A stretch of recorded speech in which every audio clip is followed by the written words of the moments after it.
Hello there. Welcome back to the Midnight Scientists, and a soft welcome to this quiet space. I am so glad our paths have crossed here. In this moment, whether you are nestled deep beneath a cozy blanket, listening as the world outside softens to a murmur, or simply allowing your mind to drift like a single cloud in a vast twilight sky, consider this your gentle invitation, an invitation to unwind, to release the day, and to float into that peaceful, dreamy space where curiosity and calm become one. Tonight, we will drift into the strange and beautiful world of quantum physics. It is a place where the smallest parts of our universe play a gentle game of hide and seek, where philosophical cats ponder the nature of existence in imaginary boxes, and where the cosmos itself seems to shimmer with unseen possibilities. It is a landscape so wonderfully peculiar, it might just make your pillow feel like the most solid, comforting thing in all of reality. Now, a soft word of reassurance. My deepest hope is that this journey is not too interesting. That is always the gentle risk we run with the wonders of quantum mechanics. If these thoughts should keep you awake, I can only offer the consolation that you may gather a few delightful mysteries to ponder with a sleepy friend or a dreaming pet. But hopefully, with a calm voice and a gentle pace, your eyelids will grow heavy long before the universe reveals all its secrets. Before we begin, I often wonder where in the world you might be listening from, and what time it is in your cozy corner of the cosmos. If you feel moved to, you can leave a quiet note in the comments below. It brings me great joy to imagine where and when these words are finding you. And if you find a sense of peace in this journey, a simple, gentle like or a quiet subscribe helps this sleepy corner of the internet reach other curious minds who might also be seeking rest. One final thought before we drift. This time together is for relaxation, for wonder, and for quiet contemplation. And now, get comfortable. Let your body grow heavy and soft. Allow your breath to slow, finding its own natural, easy rhythm, in and out. And when you are ready, we will begin our quiet exploration into the invisible, improbable world of quantum physics. First steps into the quantum fog. Let us take a gentle step together into the world of quantum physics. You don't need a lab coat or a deep understanding of mathematics or even a firm grasp on reality. All that is needed is a little curiosity, a mind open to wonder, and perhaps a warm drink to comfort your hands as we wander through the quantum fog. Quantum physics is a subject that has long been a source of fascination for scientists, philosophers, and stargazers alike. It is the story of the very smallest things in our universe, particles so tiny they make a single atom seem as vast as a planet. We are speaking of electrons, photons, quarks, the building blocks of everything. And they do not behave like the solid, sensible objects of our world. These particles play by a different set of rules, and those rules are, well, a bit peculiar. The physics of our everyday world, classical physics, is predictable. You throw a ball and it follows a graceful, sweeping arc. You drop a book and it falls to the floor. Gravity, momentum, force, everything is orderly. But as you zoom down, down to the scale of these tiniest particles, that predictability begins to melt away. The ball might not land where you expect. In fact, it might not land in any single place at all. It might simply exist as a shimmering cloud of possibilities, a haze of potential locations, until something or someone observes it. Then, and only then, does it seem to choose a place to be. This idea that particles exist in a state of beautiful uncertainty until they are observed is one of the many wonders we will meet in the quantum realm. You see, quantum physics is not just a branch of science. It is a collection of profound and gentle questions that reality asks of us when we look closely enough. Let's begin with a simple thought. Imagine you are in a dark room and you know there is a tennis ball in the corner. You can't see it, but you are certain it's there. When you switch on the light, there it is, solid and real. In our world, things are always somewhere, even when we are not looking. Now, imagine that instead of a tennis ball, we are thinking of a single electron. And instead of being in just one corner, it exists in a state of possibility, perhaps in this corner, or that one, or even both at once. Until you shine a metaphorical light, until you measure its position, the electron exists in a superposition of all these possibilities. It doesn't have a single definite home. It has a whisper of them all. It is like looking for your keys and sensing they are on the counter, in your pocket, and by the door all at the same time. Only when you reach out to grasp them do they settle into one location. This is a cornerstone of quantum physics. Particles exist in a state of probability until they are observed. It's not simply that we don't know where they are. It's that, in a profound way, they haven't decided yet. Even the great Albert Einstein found this unsettling, famously stating, "God does not play dice with the universe." To which the physicist Niels Bohr is said to have gently replied, "Einstein, stop telling God what to do."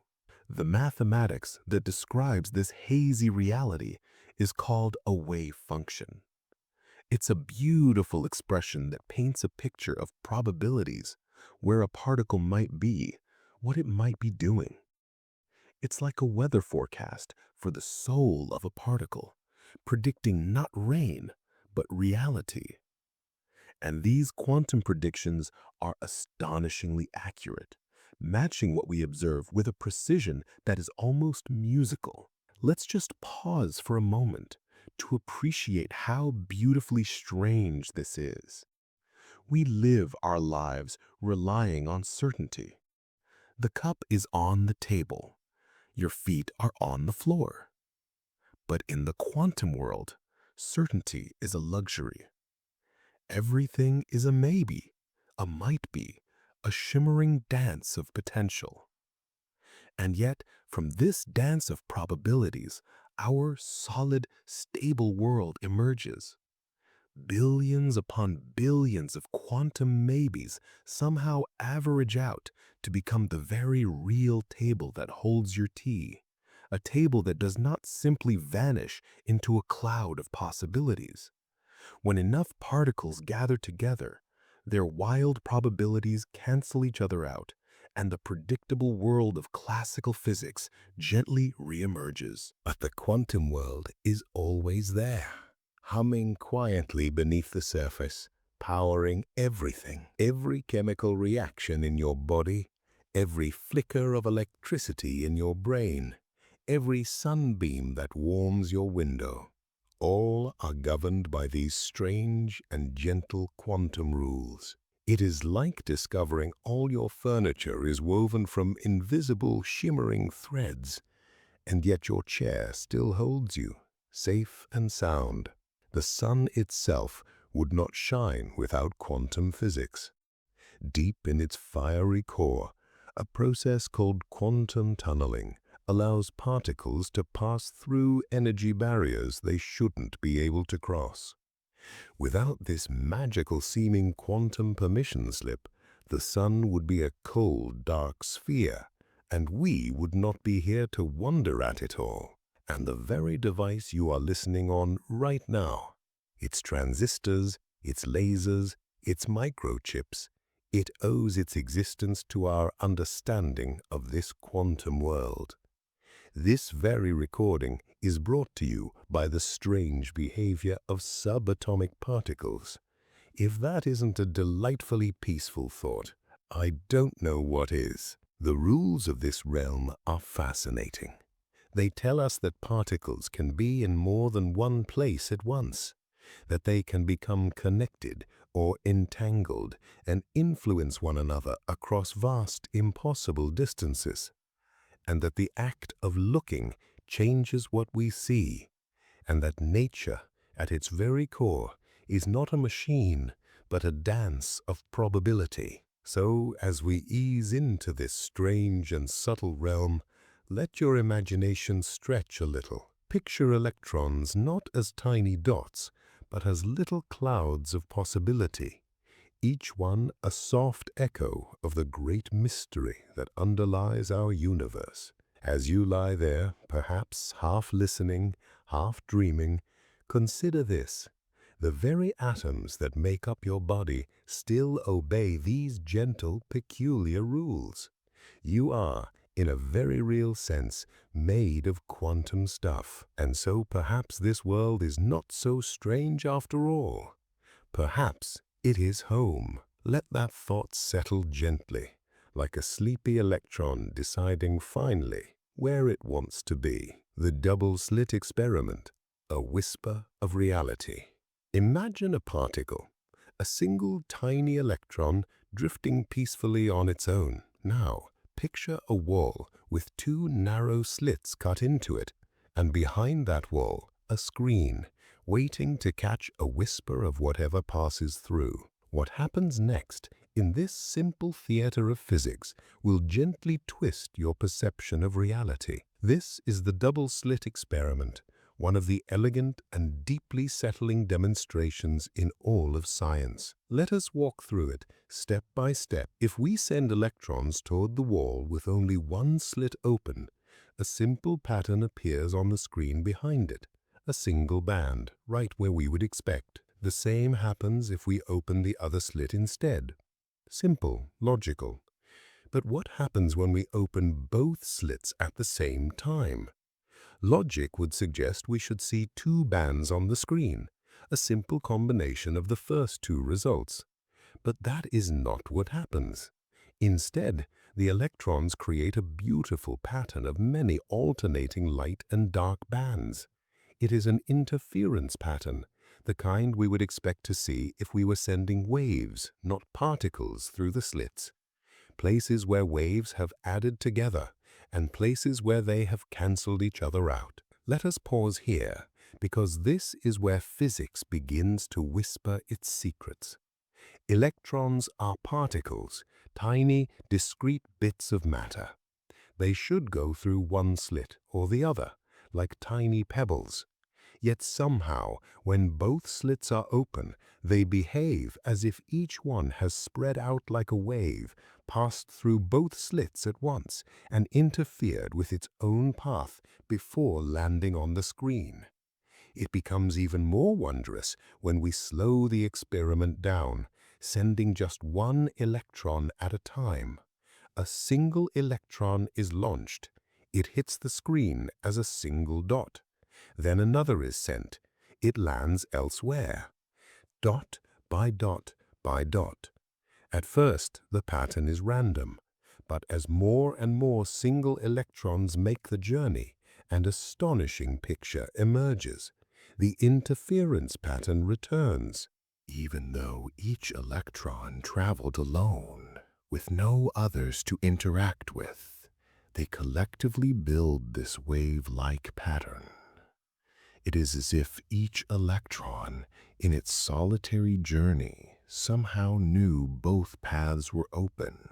It is as if each electron passed through both slits at the same time.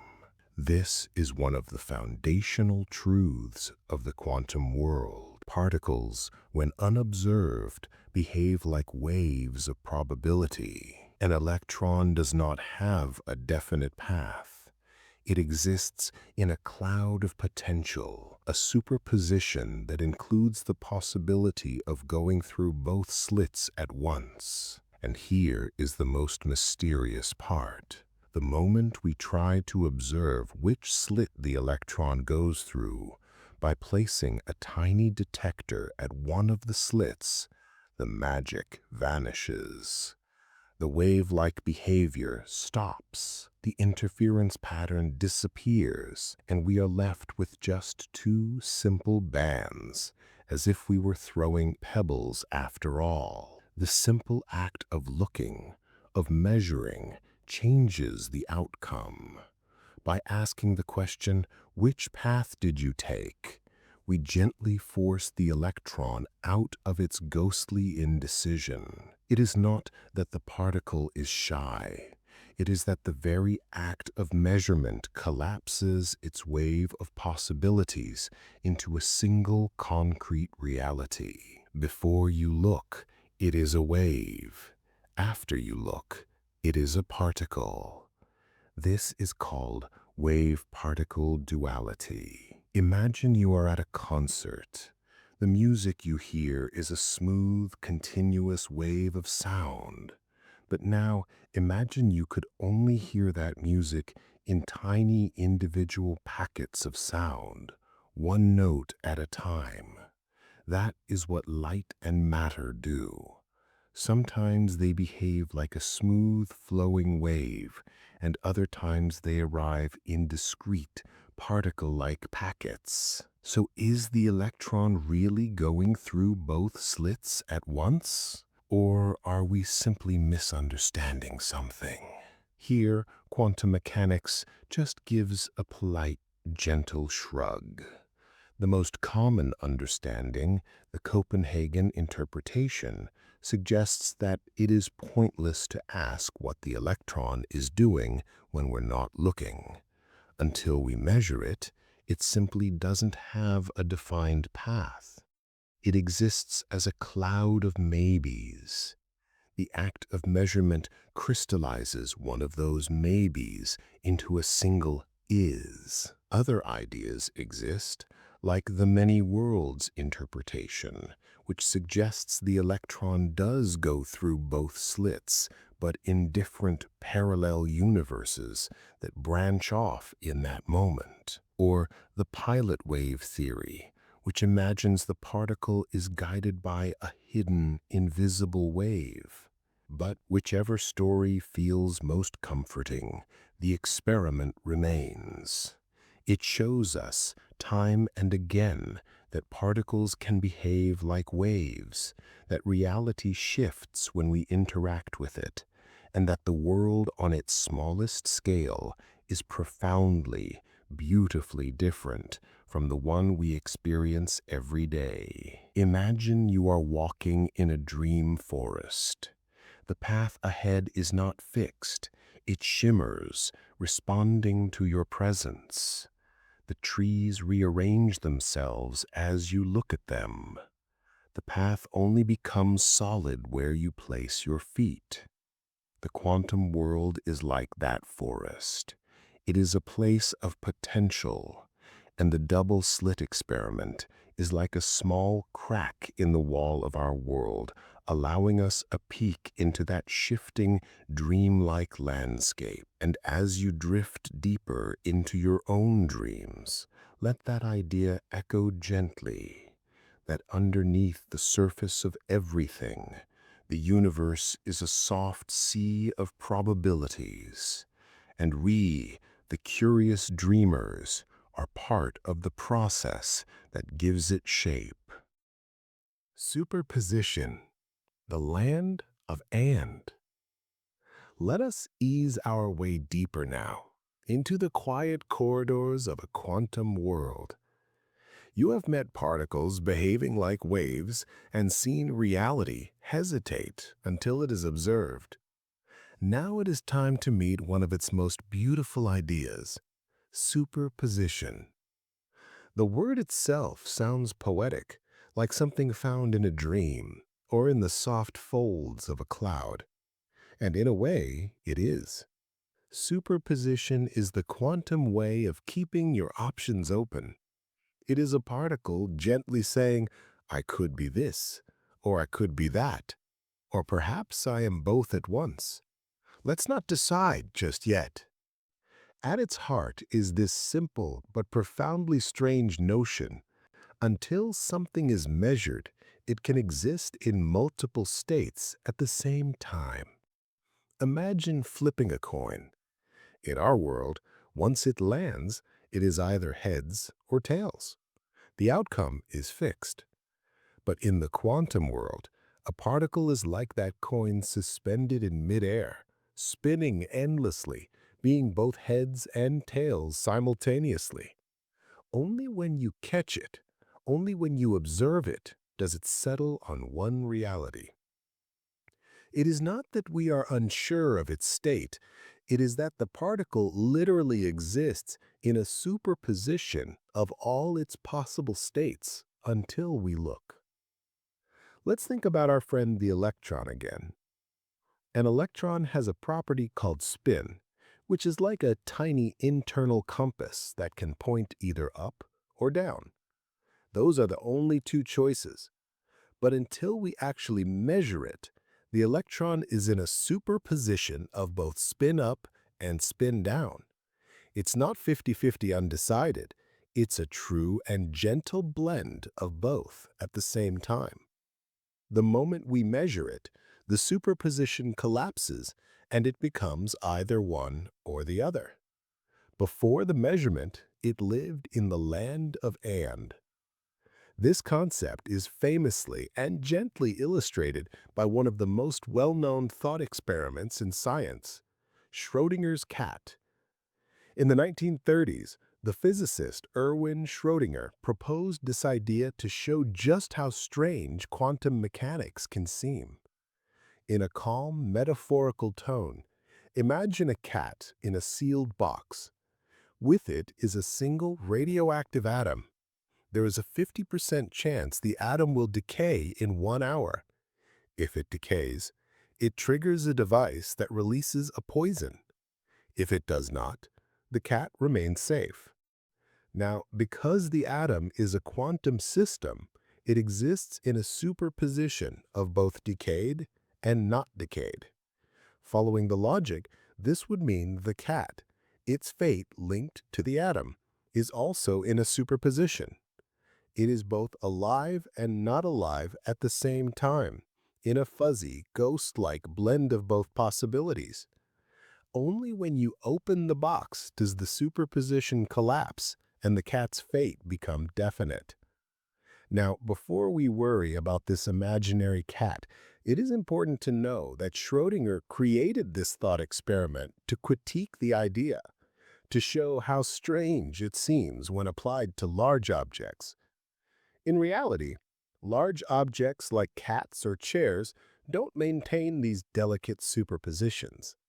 The constant interaction with their environment, stray air molecules, heat, light, causes the superposition to collapse almost instantly. This process is called decoherence. It is like a whisper being lost in the sound of the world. That is why your toast never exists in both a toasted and untoasted state at the same time. But on the tiny scale of single atoms and particles, superposition is very real and very important. So important, in fact, that it is the engine behind one of the most wondrous emerging technologies, quantum computing. In a classical computer, information is stored in bits, which can be either a 0 or a 1, an on-off switch. But in a quantum computer, the basic unit is a qubit. And thanks to superposition, a qubit can be both a 0 and a 1 at the same time. This means a quantum computer can explore a vast number of possibilities all at once, as if it were walking down every path of a maze simultaneously to find the exit. It is not just a strange curiosity, it is a new way of exploring the possibilities of nature. You might wonder, if particles can exist in multiple states, does that mean the entire universe is in a superposition? It's a tempting thought, that reality itself is built from layers upon layers of maybes. The mathematics is clear, the predictions are astoundingly accurate, but the deeper meaning, that is still a soft mystery. What we do know is this. Superposition is a fundamental aspect of how particles behave when left in peace. It is built into the way atoms bond, the way light shines, and the way the fabric of our universe evolves. It asks us to let go of our need for certainty, to accept that something can be more than one thing at once, that existence is not always a yes or a no question, but a quiet maybe, waiting for an answer. So as you lie back, letting your thoughts wander, consider this. With every glance at the world, you are collapsing a cloud of possibility into a moment of reality. And in the quiet spaces between those moments, in the hush before the wave becomes a dot, there is a universe that hasn't quite decided what it wants to be. Maybe you haven't either, and that is perfectly, peacefully okay. The uncertainty principle, a softness at the edge of knowing. Let us float now into one of the gentlest yet most profound truths of the quantum world, the uncertainty principle. It is not loud or flashy. It quietly reshapes our understanding of what it means to know something. In the quantum realm, even knowledge has its soft edges. This idea comes to us from Werner Heisenberg, a physicist who, in the 1920s, realized a fundamental truth about nature. In our everyday lives, we can know where something is and how fast it is moving at the same time. We see a car, and we know its position and its speed. No one tells us we can only know one or the other. But down at the level of electrons and photons, this certainty breaks down. There is a fundamental limit to how precisely we can know certain pairs of properties at the same time. The most famous pair is position, where a particle is, and momentum, how fast it's moving.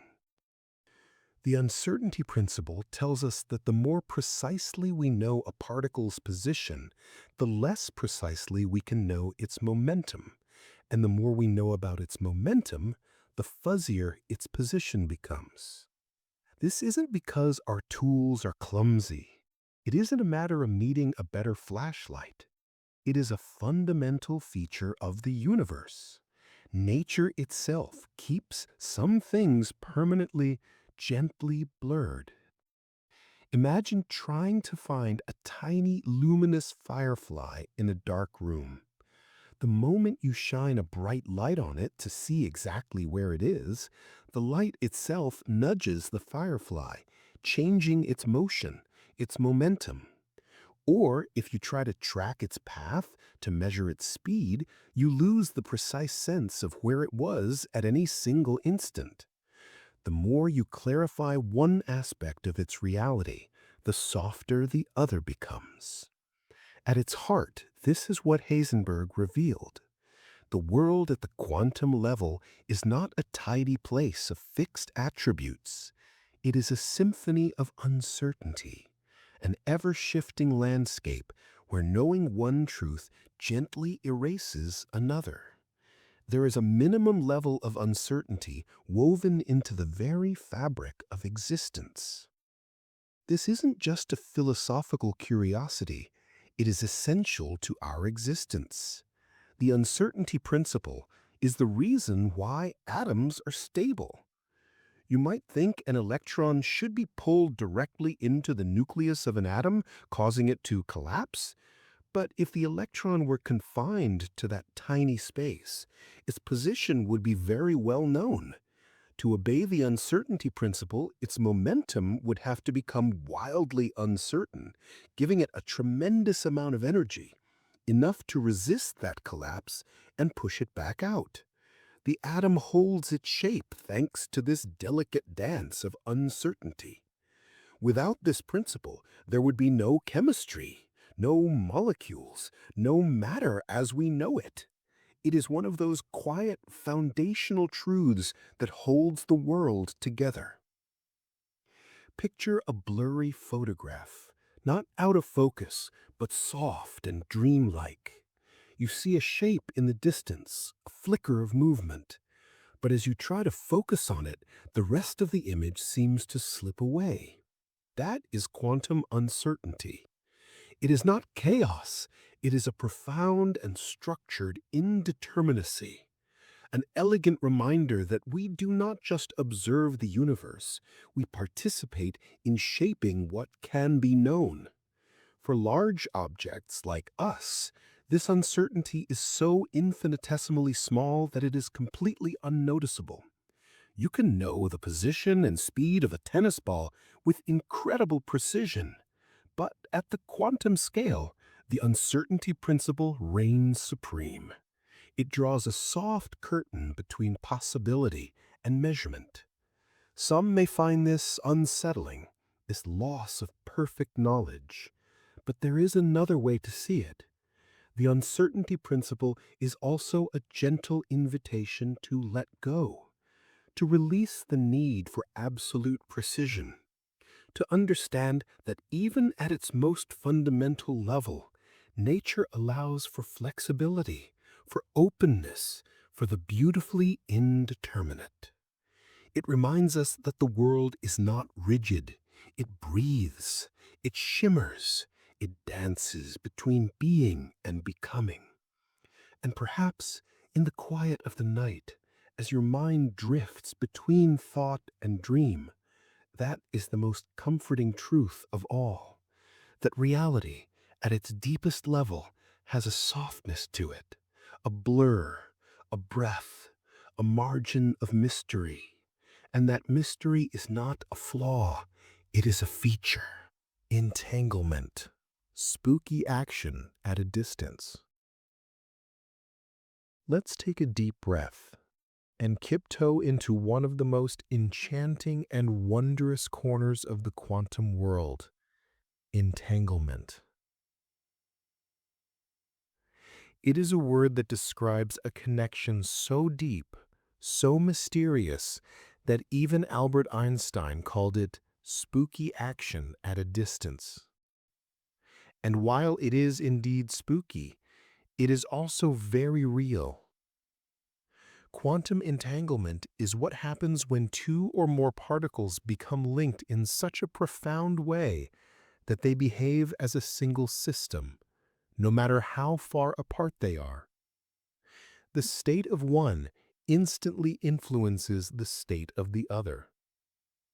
They could be on opposite sides of your room or on opposite sides of the galaxy and still share this perfect, instantaneous bond that seems to defy space itself.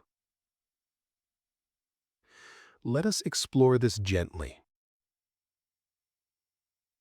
Imagine you have a pair of special, entangled electrons. They are prepared so that their spins are perfectly opposite.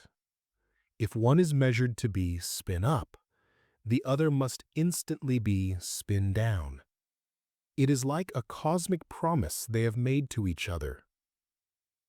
Now, you separate these two entangled particles. You send one to a friend in Paris, and the other stays with you in Tokyo. You then measure the spin of your electron and find that it is spin up. In that very instant, you know, with absolute certainty, that your friend's electron in Paris is spin down. It's not because a message traveled from Tokyo to Paris. According to quantum mechanics, neither particle had a definite spin until the moment of measurement. They existed in a shared, hazy superposition. When you observed one, you collapsed the entire shared state, defining the reality for both at the same moment. This seems to challenge one of the deepest rules of physics, that nothing can travel faster than the speed of light. But here is the comforting truth. No information is actually being sent. When you measure your particle, the result you get is random. You cannot control whether it will be spin up or spin down. So you cannot use this connection to send a message. You can't use it for faster-than-light telephone calls. You and your friend only discovered the perfect correlation later when you compare notes using a regular phone call. The universe's speed limit is safe. Entanglement is not just a strange idea. It is a real, experimentally verified phenomenon. Time and time again, tests have shown that these spooky correlations are real. Nature, it seems, is far more connected than our everyday intuition might suggest. The universe, at its deepest level, is non-local. And entanglement is not just for tiny, single particles.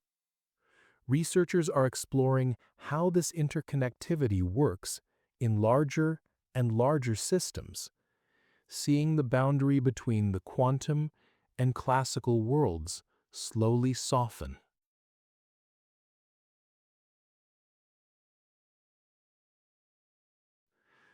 In the world of quantum information, entanglement is a precious resource.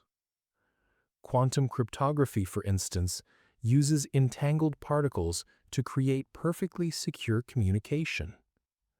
If an eavesdropper tries to listen in, their very act of measurement disturbs the entanglement, and the two parties are instantly alerted.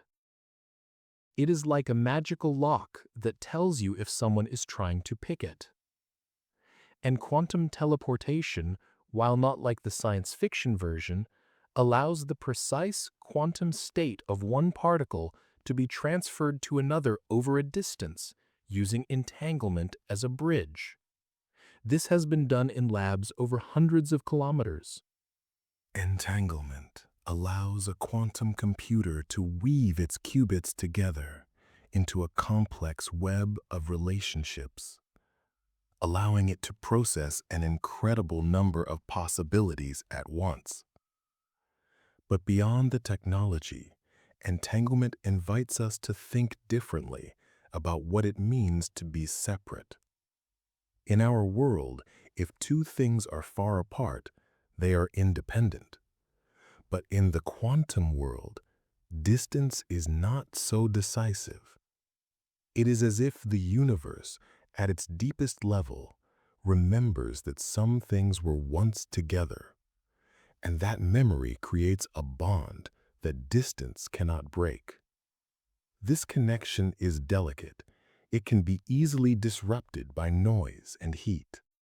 Entanglement needs quiet. It needs stillness. It needs isolation, like a whisper shared between two souls in a crowded room. But in those quiet moments, entanglement shows us that reality isn't just made of independent parts. It's made of relationships. In the quantum realm, to be is to be connected. As you settle into stillness, let that thought rest gently in your mind, that across this vast, expanding universe, there are particles that were born together, and that even now, light years apart, still echo one another's existence. Entanglement reminds us that the world is not a collection of separate pieces, but a subtle, interconnected tapestry where threads can tug on one another across the stars. And in that quiet connection, Perhaps there is a hint of something deeper, a kind of harmony woven into the very fabric of existence. The observer effect, a conversation with reality. Close your eyes for a moment and picture a single quantum particle drifting gently through space. It is calm, weightless, unbothered by the classical rules we hold so dear. It exists in a superposition, a soft cloud of possibilities, not yet committed to a definite path or a single place. It is free. But then, someone looks, and everything changes. This is the observer effect, the idea that the very act of measuring a quantum system fundamentally changes it. Observation does not just reveal reality, it helps to define it. In our everyday world, observation seems harmless. You can look at a flower without changing its color. You can check the time on your phone without affecting the internet. But in the quantum world, observation is never passive. It is participation. It is like gently touching a soap bubble. The very act of interaction changes the thing you are trying to study. To find out where an electron is, for example, we might need to bounce a particle of light off of it. But that photon doesn't just reveal the electron's position, it gives it a little nudge, changing its momentum. This is one of the reasons the uncertainty principle exists. The act of measurement itself imposes limits on what can be known. But it goes deeper than a simple nudge. Quantum theory tells us that a particle doesn't have a definite position until it is measured. Until then, it exists as a wave function, a spread of probabilities. The observation causes this wave function to collapse. In that moment, the particle chooses a definite state. It commits. It is as if the universe is a story written in pencil, and each measurement erases all the other possible paths, leaving only one in ink. This raises a fascinating question. What counts as an observer? Does it have to be a conscious person? Or is any interaction enough? In the early days, some wondered if consciousness itself was required to collapse the wave function. This is an intriguing philosophical idea, but most physicists today believe something simpler is at work. They believe that measurement does not require a conscious mind, only an interaction that connects the quantum system to its wider environment. This brings us to the gentle idea of decoherence. Imagine our electron floating peacefully in isolation, maintaining its strange quantum properties. The moment it interacts with anything, a stray photon, an air molecule, it becomes entangled with that environment. Its delicate quantum state spreads out like a drop of ink in water, and it loses its purely quantum character. It decoheres. The fuzziness disappears, and a choice is made.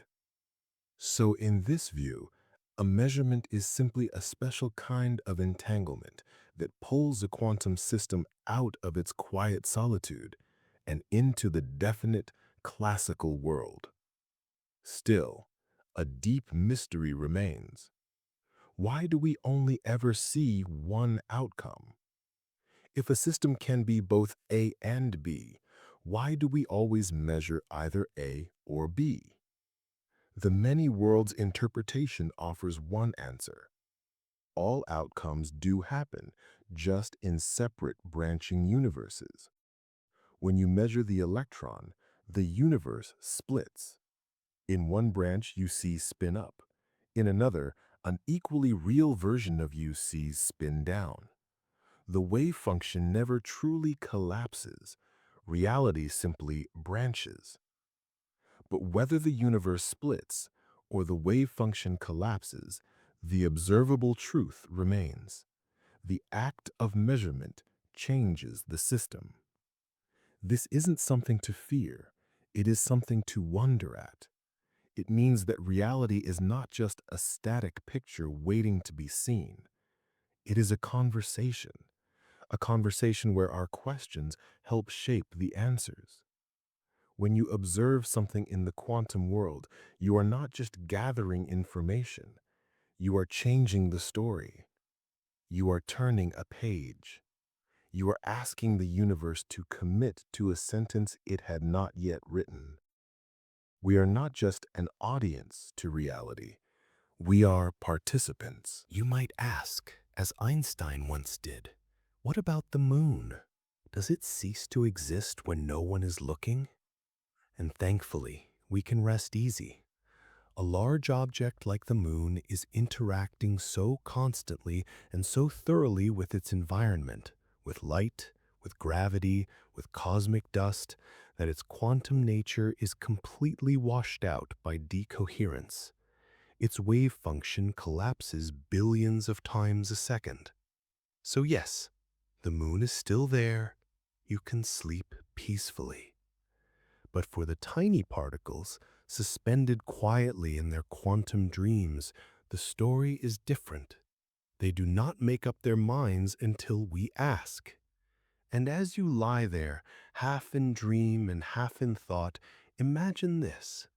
With every glance, with every interaction, you pluck one thread from the shimmering tangle of possibility and make it real. You are not just drifting through the universe, you are brushing up against it, nudging it, and participating in its unfolding. You matter not because the universe revolves around you, but because you are part of the way it becomes real. A quiet observer, a gentle participant, a co-author of the story written in particles and waves. Quantum field theory, the ocean of being. Picture the universe as a vast, silent ocean. Not an ocean of water, but of invisible energy fields, stretching in all directions, filling every corner of space, even the places we think of as empty. In this deep cosmic ocean, ripples can form. And these tiny ripples, these little excitations of the fields themselves, they are the particles. The electron, the photon, the quark, every fundamental particle we know is just a tiny disturbance in a deep, mysterious field that permeates all of reality. Welcome to the quiet and endlessly fascinating world of quantum field theory. It is the next step in our gentle journey. So far, we have thought of particles as tiny points, like specks of dust. But quantum field theory offers a deeper perspective. It says the fields come first. The particles are just what happens when you gently poke those fields. Imagine a perfectly calm lake. The surface is smooth, undisturbed. This is like a quantum field in its lowest energy state, its ground state. Now toss a single gentle pebble into the water. Ripples form, moving outward. Those ripples are like particles. They are not separate from the lake. They are the lake, just in motion. The pebble did not create a new object. It simply excited the field. This is how the universe works at its most fundamental level. There is an electron field, a photon field, and many others, each one filling all of space. When we see a single electron, what we are really seeing is a small, localized ripple, a quantum of excitation in the electron field.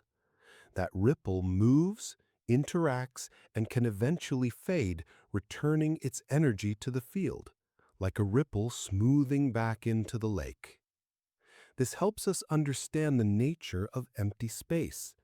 According to quantum field theory, there is no such thing as truly empty space. The vacuum is not nothing. It is the ground state of all these fields, and even in this quietest state, the fields are gently humming with energy. This leads to a beautiful idea: vacuum fluctuations. These are tiny, spontaneous tremors in the fields, brief and random flickerings of energy that pop into and out of existence. For the briefest of moments, a pair of virtual particles, a particle and its antiparticle, can emerge from the field before quickly vanishing back into it. The vacuum is not empty. It is gently simmering with these ghostly virtual particles. These virtual particles are not imaginary.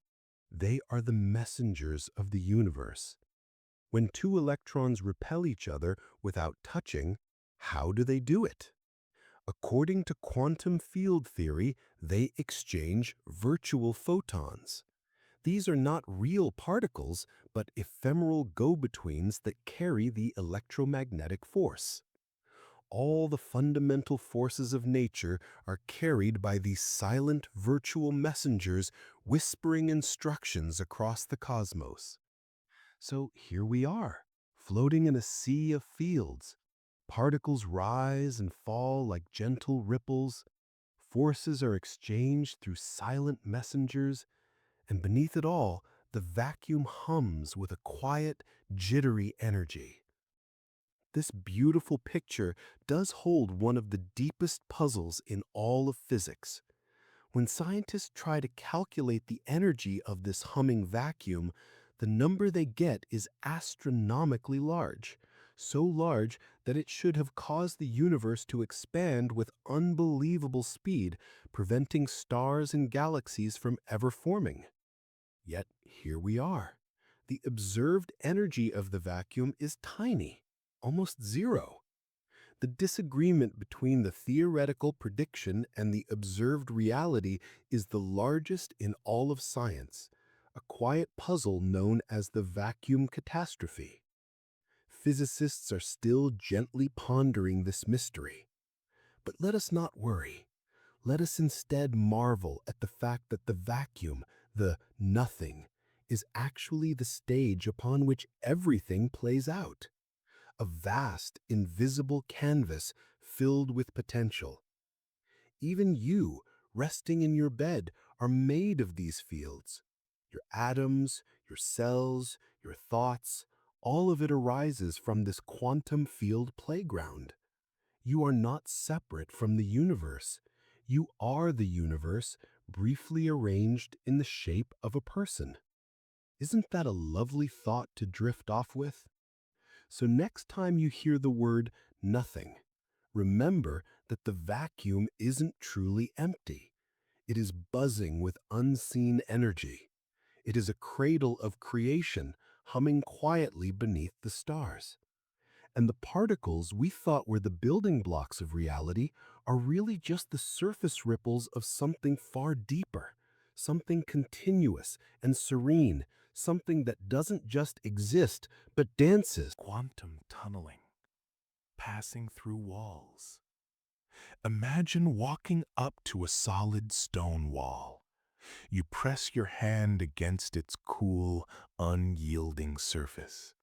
You know with absolute certainty that you are not getting through. But now, imagine being a tiny quantum particle approaching a similar wall, a barrier made not of stone, but of energy. According to the familiar rules of our world, that particle should bounce right off. But quantum physics smiles mysteriously and whispers, actually, there is a way. Welcome to the strange and wondrous world of quantum tunneling, a phenomenon that allows particles to pass through barriers they should have no right to cross. It is not a trick.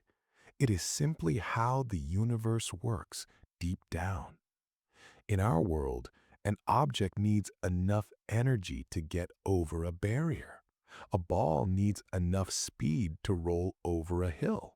If it doesn't have enough, it rolls back down. Simple. But quantum particles are also waves, waves of probability. When a particle like an electron approaches an energy barrier, its wave function doesn't just stop at the wall. It extends into the wall, even if the particle lacks the energy to climb it. And here is the strange and beautiful part.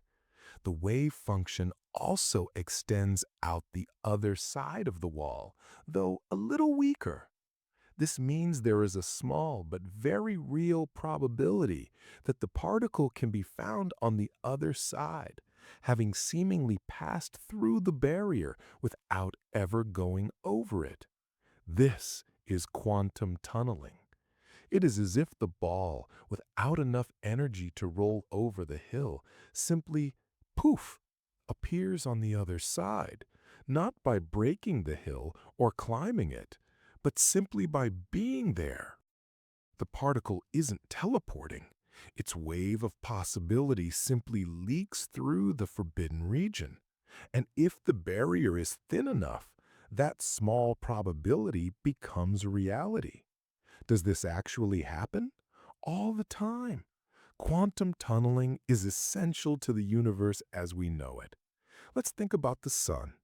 It shines because of nuclear fusion in its core, where hydrogen atoms fuse to form helium.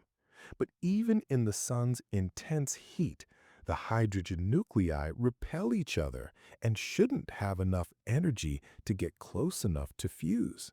So how do they do it? They tunnel. They use this quantum permission slip to slip through the energy barrier that separates them. Without quantum tunneling, the sun would not shine. Our very existence depends on particles quietly slipping through energy walls in the hearts of stars. This quiet magic is also at work in all of our modern electronics. The tiny transistors and diodes in your phone and computer rely on the carefully controlled tunneling of electrons. There are even powerful scanning tunneling microscopes that allow us to see individual atoms by measuring the tiny current of electrons that tunnel between a sharp metal tip and a surface. Quantum tunneling reminds us that probability is woven into the fabric of reality. Where classical physics says, no, not enough energy, quantum physics says, well, let's calculate the odds. The answer is never a hard no, but a shimmering field of chances. Impossibility in the quantum world is a much more flexible concept. This same process is behind radioactive decay. In some unstable atoms, particles are trapped inside the nucleus by an energy barrier. They should stay there forever. But sometimes an alpha particle tunnels out, escaping the nucleus. This is the slow, quiet leakage of matter and energy that allows us to date ancient fossils and understand the life cycles of the elements. In our large, everyday world, the probability of you tunneling through a wall is so fantastically small, it might as well be zero. You would have to wait for longer than the age of the universe. But at the scale of atoms and electrons, tunneling is not only possible, it is commonplace. The quantum world is full of these quiet miracles. So, the next time you see the shimmer of starlight on a calm night, think of the countless particles tunneling their way through energy barriers. Tiny, gentle acts of rebellion against the impossible. They do not force their way through. They find another way, a quantum way. And maybe that is a gentle lesson for us too, that some obstacles are not overcome with force, but with quiet persistence, with patience, and with the understanding that even when things seem impossible, the universe sometimes leaves a door, however small. slightly ajar. Quantum computing, dreaming in possibilities.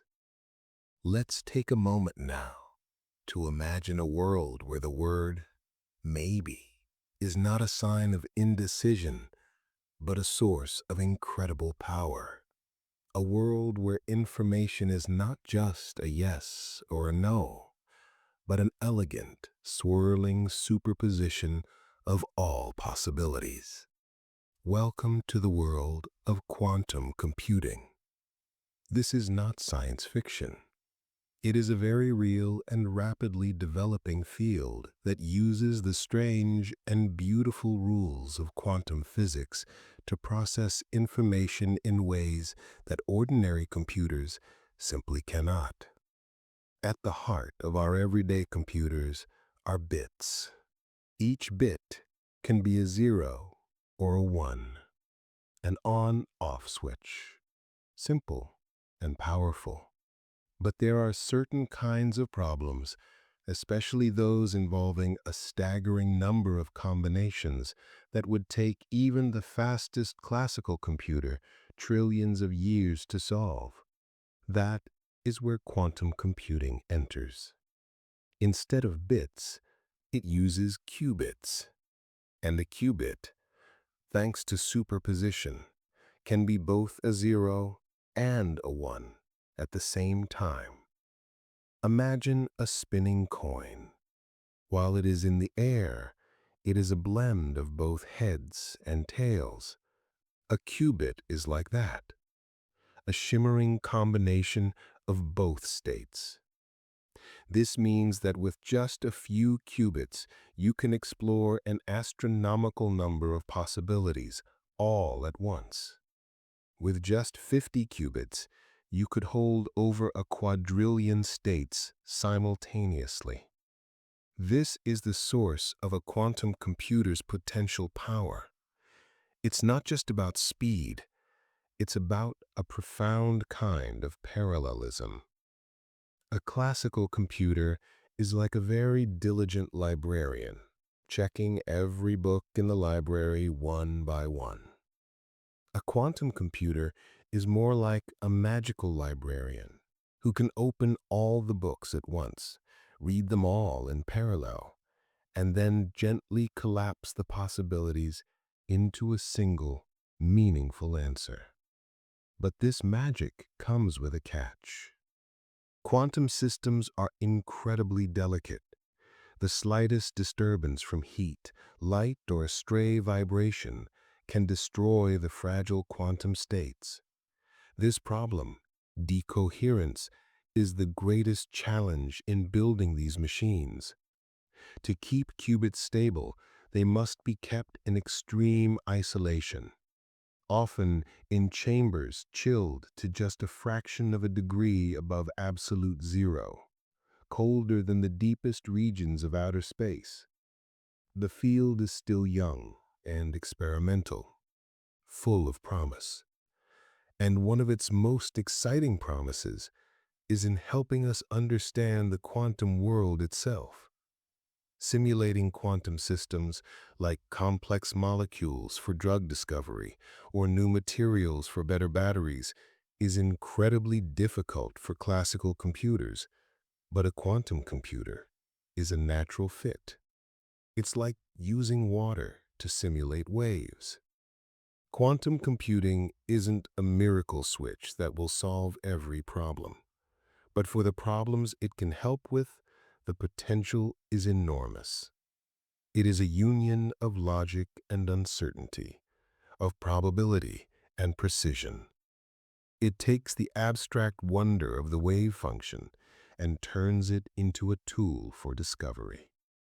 Companies and labs around the world are building early prototypes, and some can even be accessed online. We are still in the very early days, more like a handcrafted bicycle than a starship.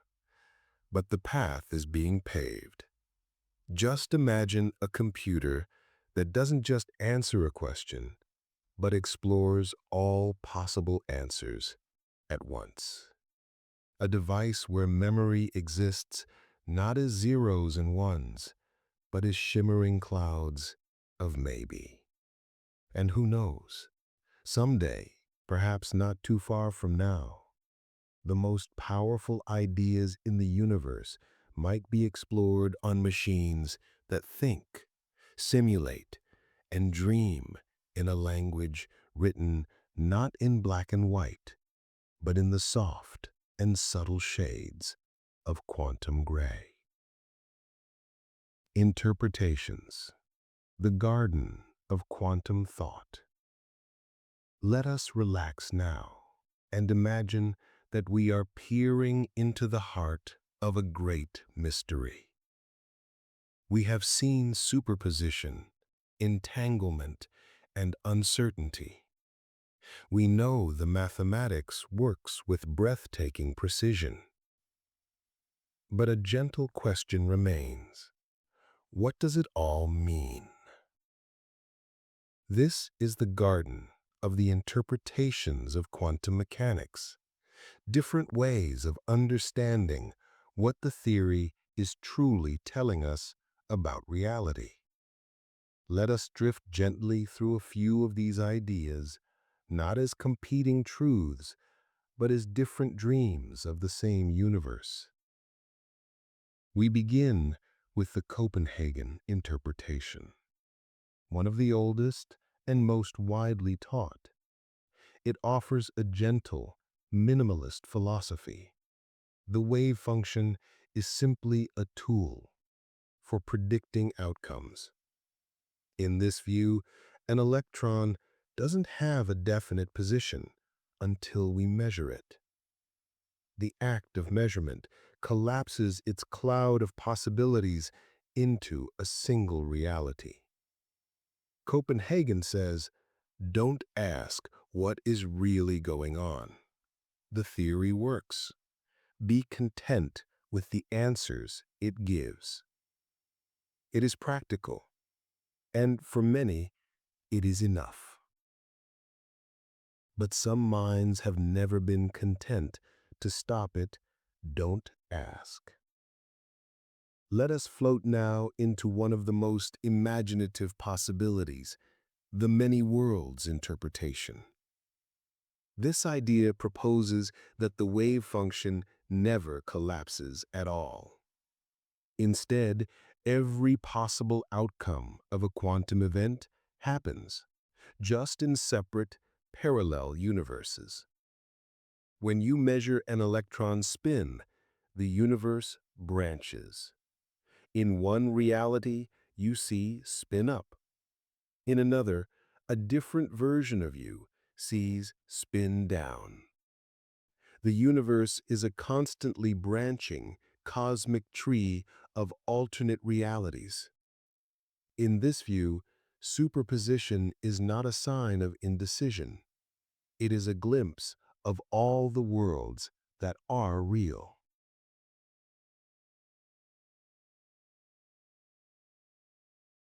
Quantum computing, dreaming in possibilities.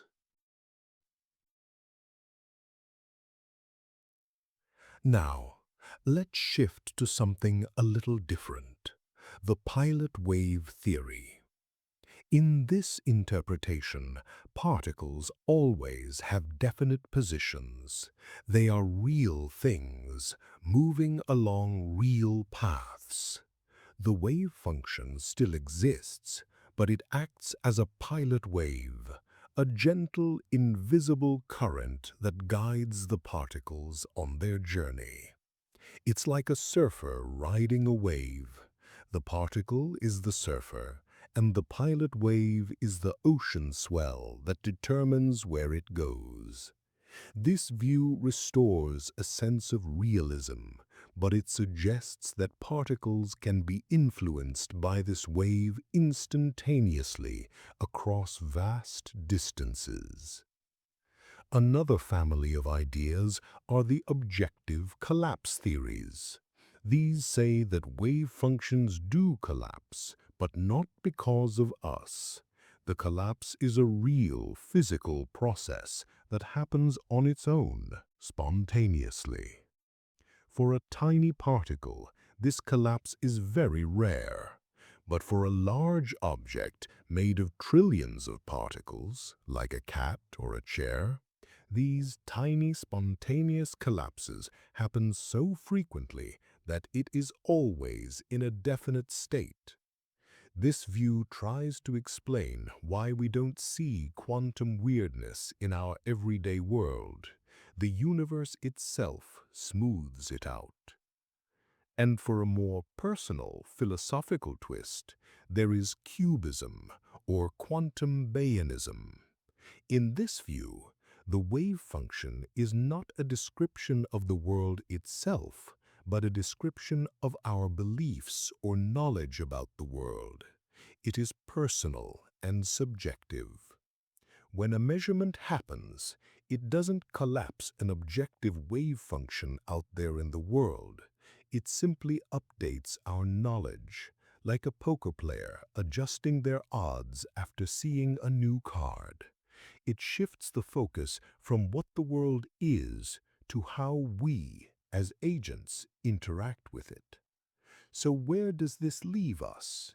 In a beautiful garden of ideas, where none are proven and all are consistent with the known experiments. You can decide which one resonates most with you. Or perhaps, like a quantum system, your own understanding can exist in a superposition, embracing many possibilities all at once, without needing to collapse into a single belief. After all, uncertainty is not just a principle. It is an invitation to wonder, to explore, and to dwell comfortably in the space between answers. Quantum biology, life's hidden heartbeat.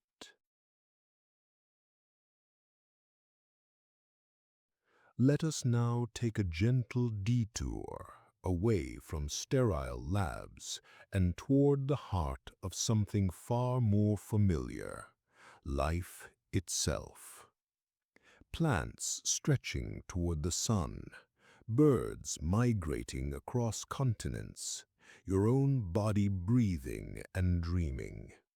Could it be that life in its warmth and complexity relies on the strange rules of quantum physics?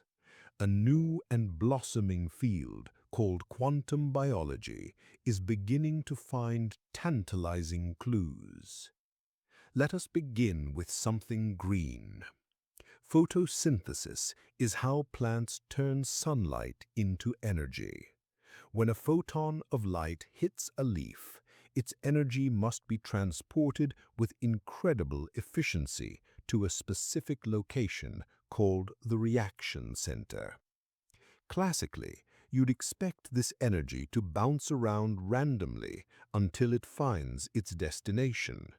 But the process is far too efficient for that. Some researchers now believe that the energy doesn't take just one path, it explores multiple paths at once, in a quantum superposition, almost instantly finding the most efficient route. It's like nature uses quantum coherence to ensure not a single drop of sunlight is wasted. In every leaf, every blade of grass, there may be a quiet quantum search happening. Now, let us take to the skies. Migratory birds like the European robin navigate thousands of kilometers with breathtaking accuracy. One leading theory is that they can see the Earth's magnetic field, using a quantum compass inside their eyes. The idea is that light creates a pair of entangled electrons in a special molecule. The Earth's magnetic field, then, subtly influences the spin of these entangled electrons, which in turn affects a chemical reaction, creating a visual pattern that the bird can see. A pattern that changes as it turns its head, allowing it to orient itself. If true, then deep inside a robin's eye, quantum entanglement may be quietly guiding it home. Let us come closer to home, to our sense of smell. The traditional theory says smell works like a lock and key. A molecule fits into a receptor. But this doesn't explain everything. An alternative theory suggests that smell also depends on molecular vibrations and that quantum tunneling plays a role. In this view, a receptor is triggered only when an odor molecule has the correct vibration, which allows an electron to tunnel across a barrier inside the receptor, sending a signal to the brain. Your sense of freshly baked bread might be a symphony of quantum tunneling events in your nose. And what about us, our brains? This is a delicate and speculative question. The brain is warm, wet, and noisy, a place where fragile quantum effects shouldn't last long.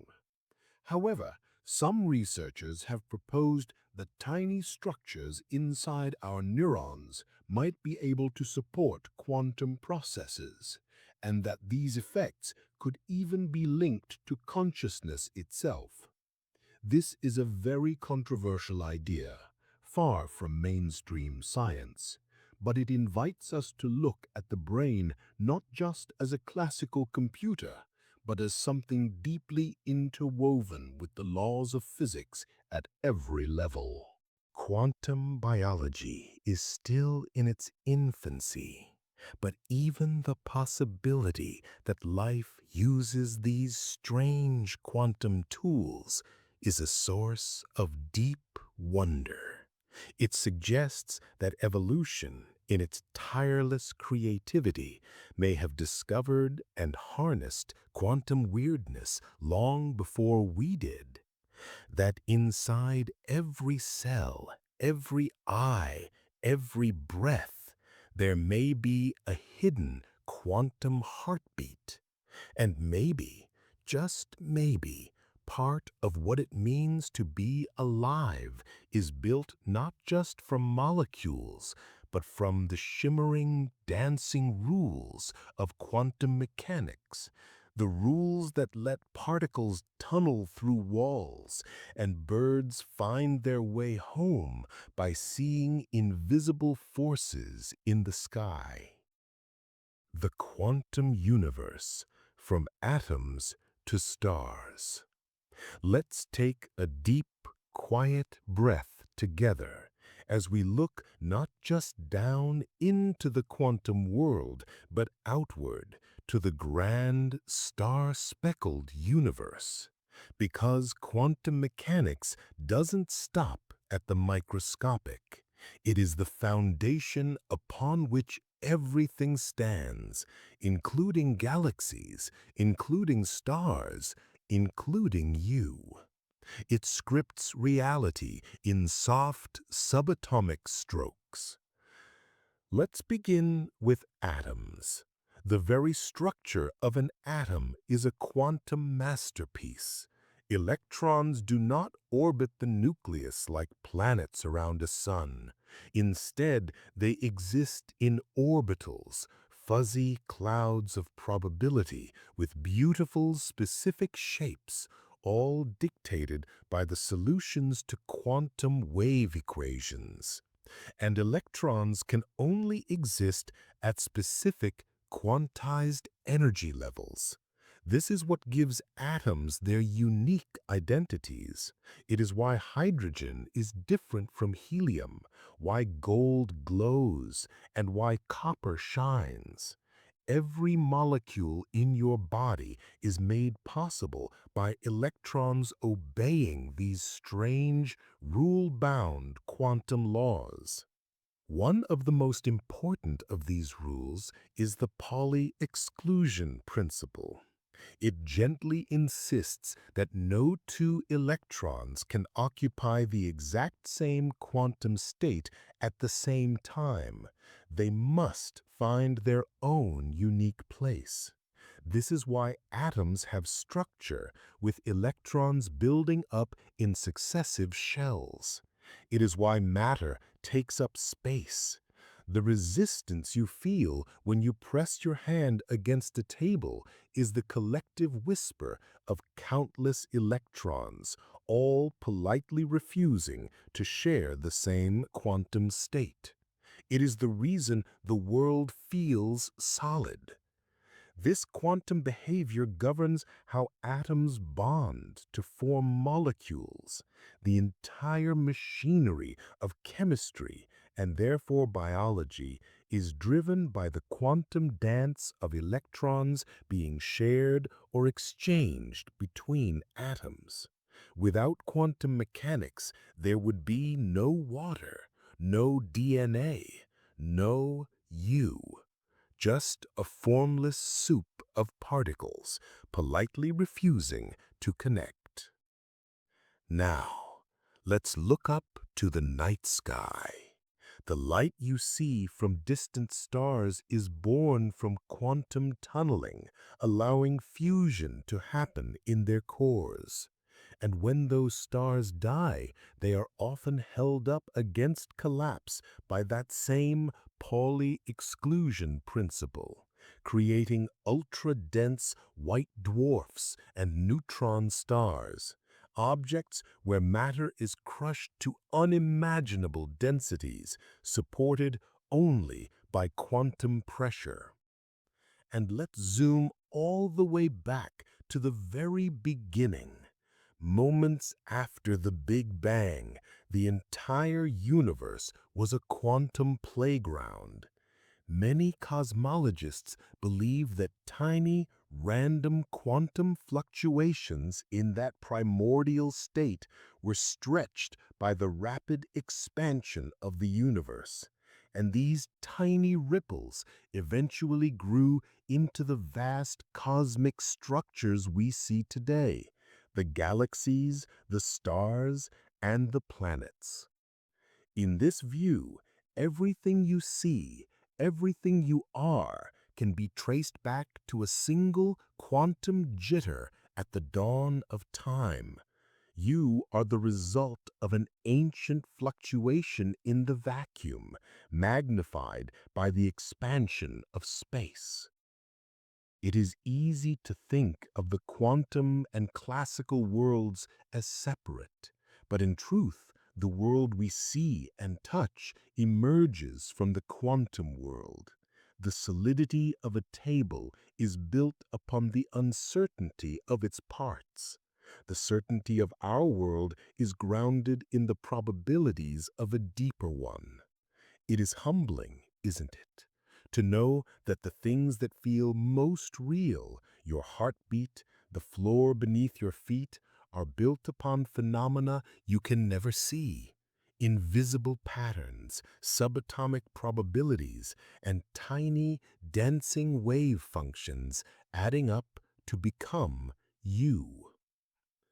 As you drift now to rest, let your mind relax into that idea that you are part of a quantum universe, not in metaphor, but in fact, that every cell, every thought, every moment is built upon particles that behave not like marbles, but like melodies, uncertain, interconnected, and deeply beautiful. Even here, in the stillness of your room, the quantum world is humming softly, guiding the stars, holding your breath, and perhaps gently rocking you to sleep. Clearing the mists, gentle truths. Let us take a calm, cleansing breath and gently clear away some of the mists that have gathered around this wondrous subject. Because quantum physics is so mysterious, it has attracted many myths. Understanding what it isn't can be just as soothing as knowing what it is. One common idea is that quantum physics means you can change reality with your thoughts. It's an empowering and poetic thought, and it's true that in physics, observation changes a quantum system. But here, observation means a physical interaction, a measurement, not a thought. A photon detector or even a stray air molecule can be an observer.